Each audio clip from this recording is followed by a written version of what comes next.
every time I see her. And I'm going to tell you about the first speeding ticket she ever got. So she pulls over on the wrong side of the road, like the fast lane side of the road. And then when the cop asked her why, she goes, well, I didn't know, it wasn't on the driving test. Or what about the time that she just randomly decided to start backing up in the middle of traffic while everybody was driving beside her?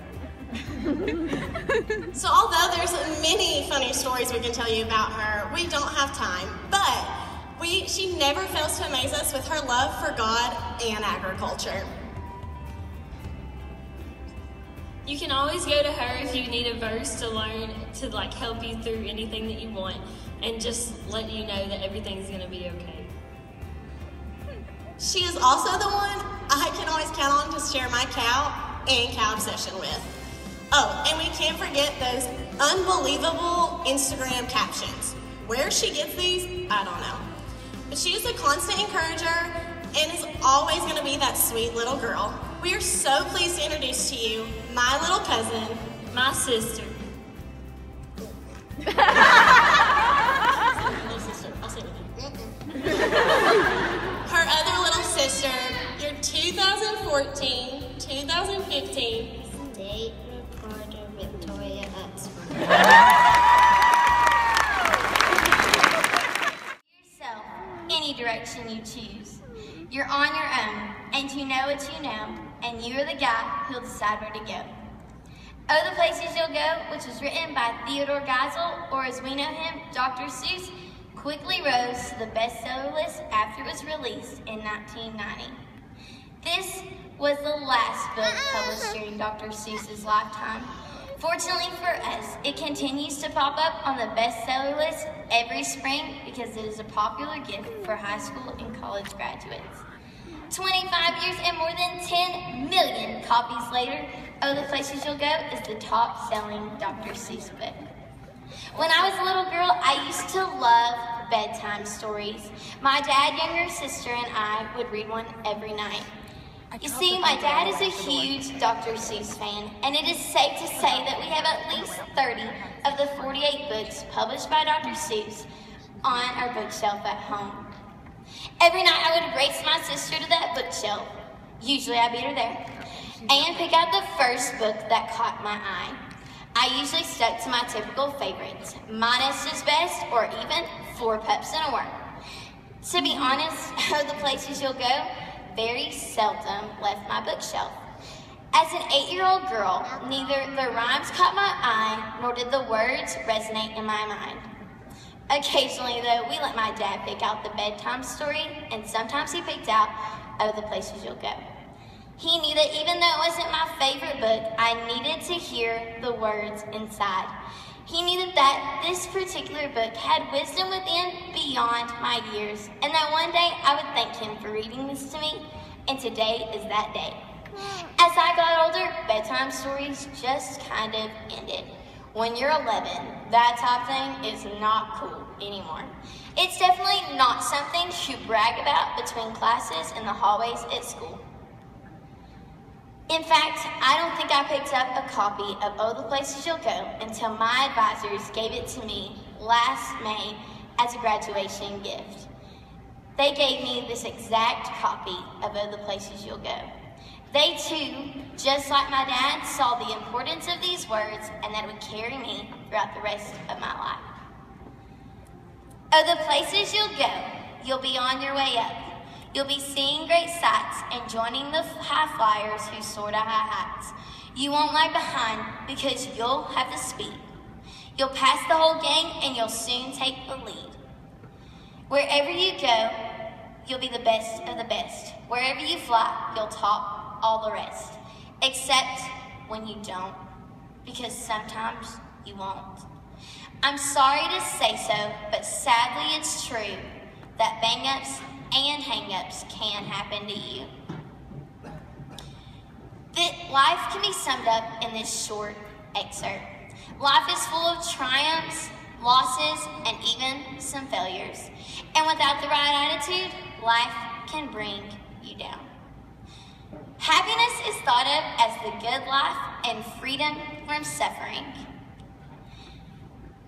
But happiness often depends upon the situation that is happening around us. Think back to a time when you were genuinely happy. When I was younger, I could not ride a bike to save my life. No joke, I couldn't ride a bike training wheel free until the age of 10. My 7-year-old sister at the time could ride a bike without training wheels before me. Talk about embarrassing. The day I learned how to perfectly balance my bike all by myself, I was ecstatic. I had a smile from ear to ear and was just so happy. Happiness can come from riding your bike the first time without any wrecks, or in my case, training wheels, or even from winning your first career development event. But happiness often depends upon the situation we are in. And life is not perfect. Sometimes curveballs are thrown our way and we cannot exactly recover as quickly as we could before. If happiness requires a perfect ending, then unfortunately, we live in a pretty dismal world. Fortunately for us, a 3-letter word comes into play. Joy. Joy is all-encompassing and separate from happiness. Joy gives you the ability to keep a smile on your face no matter what situation you are facing. Joy is an abiding sense of happiness. Oh, the places you'll go. There is fun to be done, there are points to be scored, there are games to be won. And the magical things you will do with that ball will make you the winningest winner of all. Fame, you'll be famous as famous can be, with the whole wide world watching you win on TV. Except when they don't, because sometimes they won't. Sometimes you'll play lonely games too. Games you can't win because you'll play against you. Exuding joy can be hard, even when life is going as planned. Sometimes the trickiest part is finding joy in the valleys and creating a sense of celebration. Someone very special to me has recently been faced with lots of mountains, and in the opinion of the world would be described as stuck in a valley. In January, doctors found a benign tumor on my father's spinal column. In a 5 years amount of time. This is the 3rd time the tumor has come back, and doctors still do not know how or why it keeps returning. Because of the location of the tumor on my father's spinal column, he has lost all feeling and movement in his lower body. At the age of 46, my dad, who was self-sufficient 3 months ago, is now in a wheelchair at the age of 46. There are 2 approaches my dad could take in this situation. He could choose to sit back and feel sorry for himself, or he could make the most of the situation he's in. Throughout the past few months, my dad has been the most enthusiastic and optimistic person I know. He has shown me what it's like to wake up every day ready to seize the day with a big smile on his face. He wakes up every morning ready to try something new, from transitioning from a wheelchair to his bed, or even working on upper body exercises. While my dad looks forward to the day he'll be able to walk again, he is content working where he is because he has joy and is appreciative of every bit of progress he makes. Romans 8:28 says, "And we know that God works for the good of all those who love him according to his plan." My parents are my inspiration. In the past few months, they've shown me what it is like to trust in God, find joy, and to share this newfound joy with others. One time, I asked my dad how he continues to stay so inspirational throughout this process. He looked at me and said, "One never knows what life is going to throw at you. Sometimes you just have to deal with the cards you were dealt." So to speak, you have 2 decisions. You can choose to make the most of the situation and go on with life, or you can choose to sit back and feel sorry for yourself. It is safe to say that throughout this entire experience, my mother has been the rock of our family. I've asked her how she continues to stay so joyful throughout Dad's surgery and recovery. She replied, "If you're not joyful in life, it just brings you down. There's a plan for everything and a reason, even if we are not sure of the reason at that time." In Philippians 4:6, it says to worry about nothing and instead pray about everything. I don't feel your dad will always stay this way. However, if he does, we can work with this, even if it is a hard transition for us and one that is not easy at all. Think about standing at the bottom of a big mountain. The negative person asks, "Why me?" In the time we spend standing at the bottom of our mountain, staring at it and wondering why we are faced with this situation we are in, this mountain could be climbed, moved, or even eliminated. I believe we are faced with adversity so that way we can impact those around us. These people could be complete strangers, your friends, or even your family. No matter what situation you're in, you can impact these individuals. In Esther 4:14, it says, "And who knows if you've not come to the kingdom for just such a time as this?" What if you were put in the situation you're in right now to spread joy for just such a time as this? We are faced with mountains, both big and small, and the valleys may seem deep and the mountains too tall, but that does not mean we can't get out of the situation. Most of us in this room share some common similarities and even the blue corduroy jacket. However, we each have our own individual story.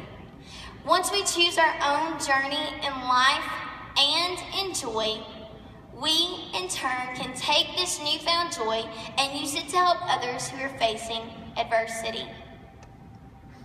Don't let the journey of life take over your joy. Let joy take over your life. You'll get mixed up, of course, as you already know. You'll get mixed up with strange birds as you go. So be sure when you step with care and great tact. And remember that life's a great balancing act. You're on your own. Just never forget to be dexterous and deft and never mix up your right foot with your left. Kid, you'll move mountains, so be your name Boxbum or Bixby or Bray or Mordecai Al Van Allen O'Shea. Today is your day. You're off to great places. Your mountain is waiting, so get on your way. Tennessee FFA, today is your day to choose if you simply want to be happy or take a step further to joyful. Today is your day to choose joy. Find joy even in the valleys and to use this newfound joy to help move mountains for others. Tennessee FFA members, advisors, and guests, I challenge you to choose joy. It's your life, what you gonna do? The world is watching you. Every day, the choices you make, say what you are and who your heart beats for. It's an open door. It's your life. It's your life, what you gonna do? The world is watching you. Every day, the choices you make, say what you are and who your heart beats for. It's an open door. It's your life.